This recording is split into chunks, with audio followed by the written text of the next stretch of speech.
राष्ट्रीय जनता दल द्वारा आयोजित इस भोज में जिला से लेकर प्रखंड एवं पंचायत के छोटे बड़े नेता के साथ कार्यकर्ता हुए शामिल।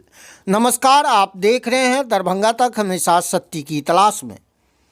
पूर्व केंद्रीय मंत्री व राजद नेता अली अशरफ फातमी के आवास पर दही चूड़ा भोज का किया गया आयोजन, जिसमें जिला से लेकर पंचायत तक के छोटे बड़े नेता के साथ कार्यकर्ता हुए शामिल।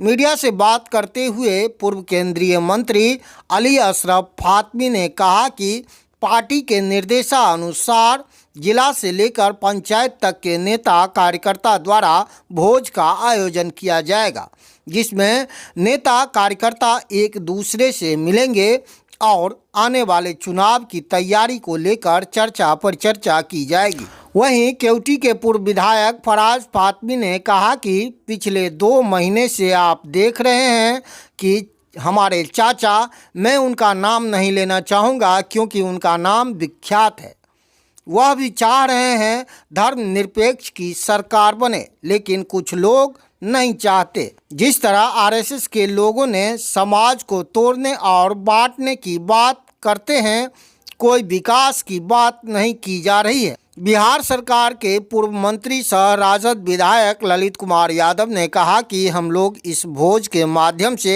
एक दूसरे से मिलकर मंत्रणा कर घर घर तक संदेश पहुंचाने का काम करेंगे, जिससे आने वाले चुनाव में दरभंगा के 10 सीट पर जीत हासिल हो सके। वहीं जिलाध्यक्ष उदय शंकर यादव ने कहा कि नेता प्रतिपक्ष तेजस्वी यादव ने दरभंगा से माई बहन योजना की घोषणा किए थे। उन्होंने कहा कि हमारी सरकार बनती है तो बहनों को 2500 वृद्धा पेंशन, 1500 और 500 रुपये में गैस सिलेंडर, 200 यूनिट बिजली, बंद पड़े कारखाने और युवाओं को रोजगार देने का काम किया जाएगा। आपके क्षेत्र से जुड़ी कोई समस्या, घटना, दुर्घटना की जानकारी चैनल के दिए गए नंबर पर दे सकते हैं। अपनी प्रतिक्रिया कमेंट बॉक्स में ज़रूर दें। बने रहिए दरभंगा तक में। क्या कुछ उन्होंने कहा है, सुने विस्तार से। इस महापर्व पे आपके यहाँ आयोजन किया गया है, क्या कुछ कहना चाहेंगे? इस दफ़ा सबसे पहले मैं मकर संक्रांति और नए साल की बधाई मिथिलांचल के लोगों को, दरभंगा के लोगों को, पूरे बिहार के लोगों को देना चाहता हूँ आपके माध्यम से। दूसरी तरफ इस दफ़ा इस त्यौहार के मौके पर हमारी पार्टी ने फैसला किया कि जो सेंट्रल हम लोगों का कार्यक्रम होता है छोटे लेवल पे करना है, दलितों के बीच में, पिछड़ों के बीच में, अति पिछड़ा के बीच में, सभी जगह। कल ललित जी के यहाँ था, कल अफजल खान साहब के यहाँ गौराबराम में था, आज मेरे यहाँ हो रहा है। ये सिलसिला पूरे ज़िला में चलेगा, कार्यकर्ता से लेके नेता तक इस भोज को करेंगे। भोला यादव जी का है 20 को, तो सभी लोग, नायक जी का है, तो ये सभी लोग मिल करके इस त्यौहार को नीचे स्तर तक ले जाएंगे और वहाँ पर इसको मनाने का काम करेंगे।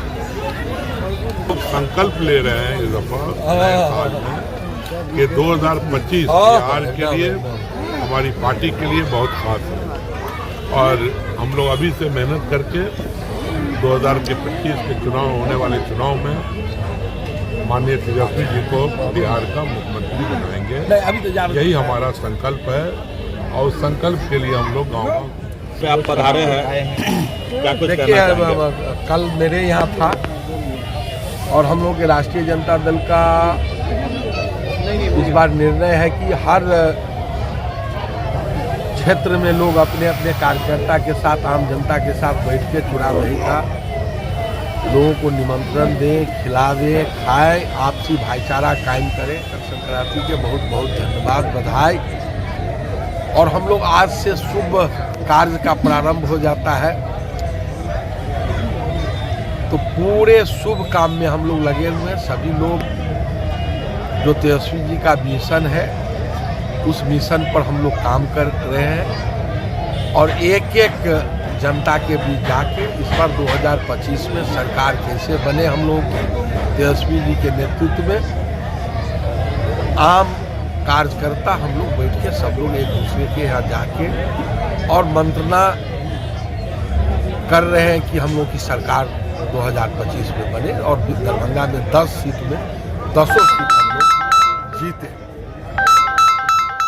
दिनों में चुनाव में हमारा तो यही है कि हमारा तो मिशन ही यही है और कि हम कैसे हमारे लीडर श्री तेजस्वी प्रसाद यादव जी बिहार की कमान संभालें और आने वाला भविष्य मुझे लगता है तेजस्वी यादव जी के हाथ में होना चाहिए और वही मुस्तकबिल हैं इस बिहार के और युवा हैं और युवाओं के दर्द को समझते हैं। तो निश्चित तौर पे जो आज सबसे बड़ी समस्या है, जो बेरोज़गारी की सबसे बड़ी समस्या है, वो जानते हैं। जब वो 17 महीने सरकार में थे खुद एज अ डिप्टी सीएम, तो उन्होंने 10 लाख नौकरी सृजन करने का काम किया इसी बिहार की धरती के अंदर और उन्हें कहा कि अभी और मौका मिलता तो और हम नौकरी देते और सभी समाज को उन्होंने जोड़ने का काम किया।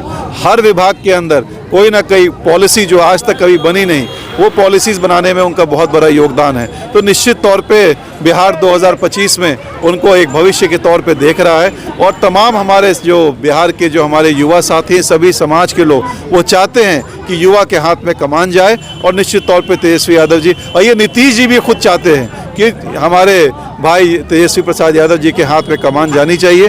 वो तो कुछ चंद भारतीय जनता पार्टी के कुछ चंद जो साथी हैं जो जिनकी फाइलें भारत सरकार में खुली हुई हैं और जो पहले जो सीपी टैक्स होता था आजकल डीके टैक्स के तौर पे पूरे बिहार को माना जाता है, वही लोग घेर के उनको रखे हुए हैं, उनको परेशान कर रहे हैं। उनके मन में कुछ और है, दिल में कुछ और है, लेकिन कुछ लोग उनसे ज़बरदस्ती काम करा रहा है। लेकिन निश्चित तौर पे कुछ ना कुछ बदलाव आपको ज़रूर देखने को मिलेगा बिहार की राजनीति में और इसका परिणाम देश की राजनीति भी ज़रूर पड़ेगा।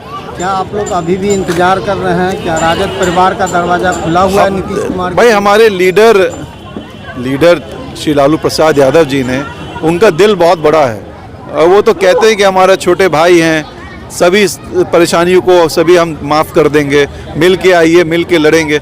और उनके लोग उनको घेर के रखे हैं जिन्होंने भ्रष्टाचार किया है बिहार के अंदर। वो लोग नहीं चाहते हैं कि वो जा कर के सामाजिक न्याय के लीडर के साथ मिल करके काम करें, तो उससे फ़र्क भी नहीं पड़ता है। हमारी पार्टी मजबूत है, इंडिया अलायंस मजबूत है और मजबूती के साथ चुनाव लड़ेगी। जिनको आना है आए, जिनको नहीं आना नहीं आए, लेकिन मजबूती से लड़ेंगे और जीतेंगे। तेजस्वी जी अकेले लड़े थे दम पे तो इतनी सीटें आई, तो निश्चित तौर पे युवा उनके साथ है, सभी समाज के लोग उनको मिल करके आगे ले जाना चाहते हैं। तो उम्मीद यही करते हैं कि आज के शुभ अवसर पर 2025 में हमारे तेजस्वी प्रसाद यादव जी बिहार की कमान संभालें और सीएम बन करके बिहार को आगे ले जाने का काम कर सकें, विकास की दर पे आगे ले जाने का काम कर सकें और जो काम रह गया है उसको भी आगे बढ़ाने का काम करें। ललित जी के यहाँ एक आप ही के पार्टी के नेता कहे कि मार्च में कुछ बड़ा हलचल होने वाला है जो जनता सोच भी नहीं सकती। होगा ना संकेत? आप तो 2 महीने से देख ही रहे हैं, संकेत आपको मिल रहा है। वो तो कभी भी हमारे चचा जो हैं, जिनका नाम तो मैं ज़्यादा बोलूँगा नहीं क्योंकि उनका नाम विख्यात है, तो वो ज़्यादा बोलना अच्छा ही लगता है आज के शुभ दिन में। तो उनके मन में तो कई दिनों से चल रहा है और वो चाहते भी हैं कि सामाजिक न्याय और धर्मनिरपेक्ष की सरकार बिहार के अंदर बने। लेकिन कुछ लोग, मैंने कहा फिर से आपको कहा कि चाहते नहीं हैं, लेकिन कई लीडर उम्मीद यही करते हैं कि अच्छा माहौल में चुनाव हो, आगे बढ़े।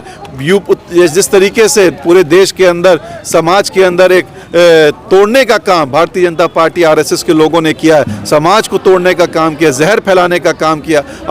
आज मीडिया के माध्यम से देखिए क्या चलता है पूरे देश के न्यूज़ के अंदर। कोई विकास की बात नहीं होती, कोई महंगाई की बात नहीं होती, कोई बेरोजगारी की बात नहीं होती है। बात होती है तो सिर्फ एक चीज़। तो ये इन चीज़ों से अगर हमें आगे निकलना है तो एक हमें अच्छी सोच के साथ चलना पड़ेगा। और लालू यादव जी ने हमेशा अति पिछड़ा, दलित, महादलित अक़लियतों को आगे ले जाने का काम किया और निश्चित तौर पे इंडिया अलायंस मजबूती के तौर पे निकलेगा। और मार्च किया, आज भी कुछ हो सकता है, कल भी कुछ हो सकता है। ये राजनीति के अंदर कोई दुश्मन नहीं है, कोई दोस्त नहीं है, कोई ना कोई मजबूती की बात कर रहे हैं। दिल्ली में अलायंस टूट गया है। देखिए मैं आपको बताना, देखिए एक चीज़ आप जानिए स्टेट के इलेक्शंस की बात कीजिएगा तो सब अपना उनकी पहले से ही पॉलिसी बनी हुई है। देश के अंदर जो चुनाव होता है लोकसभा के अंदर, उसमें सबका गठबंधन था, सबने मिल के लड़ा। स्टेट के अंदर सबकी राजनीति अलग अलग है, तो सब अपने अपना पहले से सब कुछ तय है। तो इसमें कोई इंडिया अलायंस एकजुट है, मजबूती के साथ है, और आने बिहार में भी मजबूती के साथ लड़ेगा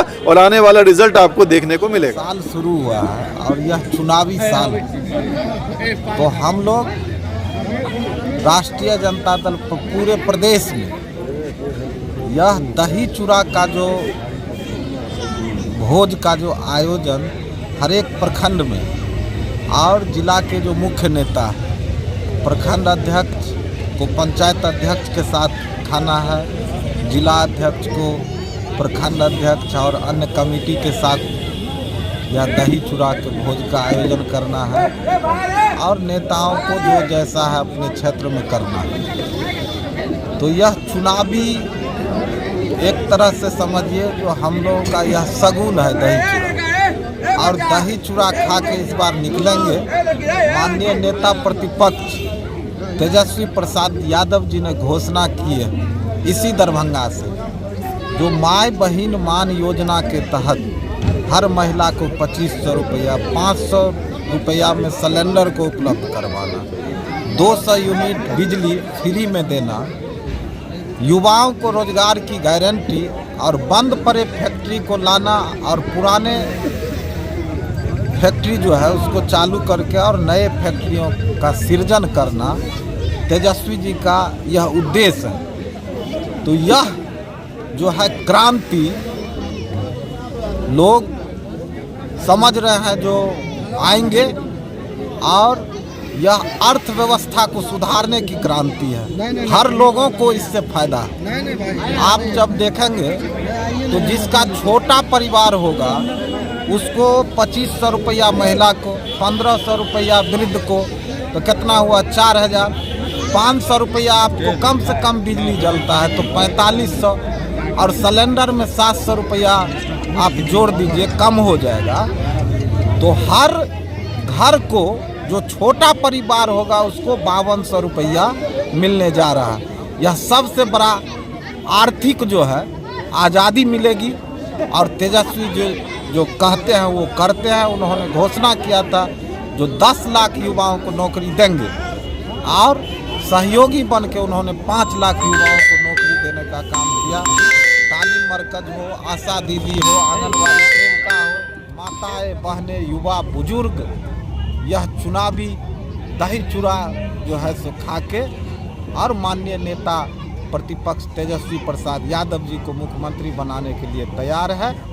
एक ही कहना है, खुशहाली घर घर आएंगे, तेजस्वी जी को ही सीएम बनाएंगे। अच्छा, एक बात बताइए, आपने कहा कि उद्योग को लेकर के कुछ दिनों पहले मिथिलांचल की सबसे बड़ी फैक्ट्री अशोक पेपर मिल से ड्रोन उड़ा। क्या लगता है कि वहाँ पे एनडीए की सरकार जो इतने सालों से है, 44 करोड़ रुपया के आसपास जो कर्मचारियों का है, जो कुछ सैकड़ों कर्मचारी दुनिया से चले गए, ड्रोन उड़ने से क्या लग रहा है, फैक्ट्री चालू हो जाएगा या वो चुनावी ड्रोन था? देखिए, राष्ट्रीय जनता दल अभी तो सत्ता में है नहीं, लेकिन सड़क से आंदोलन करके, चाहे बंद पड़े फैक्ट्री हो, किसानों का जो ये कोऑपरेटिव बैंक था उसके लिए हो, अध्यक्ष जी बोला जाए, उसके बाद आपको ओवर ब्रिज हो या एम्स हो, यह जो घोषणा झूठा करते हैं उसके लिए सड़क पर लड़ते हैं। और राष्ट्रीय जनता दल के सड़क पर उतरने के डर से जो हाल उन्होंने एम्स का किया, वही हाल वह पेपर मिल का करने वाले हैं। सबको लटका भटका के और वह छोड़ के रखेंगे। क्या आप सत्ता में अगर आप सत्ता में आते हैं तो अशोक पेपर मिल के ज़मीन पर कोई फैक्ट्री लग सकती है क्या, और रोजगार का सृजन होगा? तेजस्वी जी का घोषणा है जो बंद पड़े फैक्ट्री को चालू करना और नए फैक्ट्रियों का सृजन, युवाओं को रोजगार की गारंटी। अब इसमें आप जान लीजिए जो क्या नहीं होगा। बोले तो आर्थिक आज़ादी सबसे बड़ा जो बिहार ने करके दिखाया था, जो 17 महीने के शासनकाल में एक बार में 5 लाख नौकरी, जो पूरे देश में नहीं हुआ था, तेजस्वी जी ने करके दिखाया। और आज जो है जब वह मुख्यमंत्री बनेंगे तो बिहार को आर्थिक आज़ादी मिलेगा, हर घर को सुविधा और उसकी परेशानी जिला दूर होगी। संक्रांत भी गुजर गया है, क्या लगता है नीतीश कुमार का दरवाजा आप लोग अभी भी इंतजार में है अब कि ये वो- बड़े नेताओं का काम है, हम लोगों का ये नहीं है।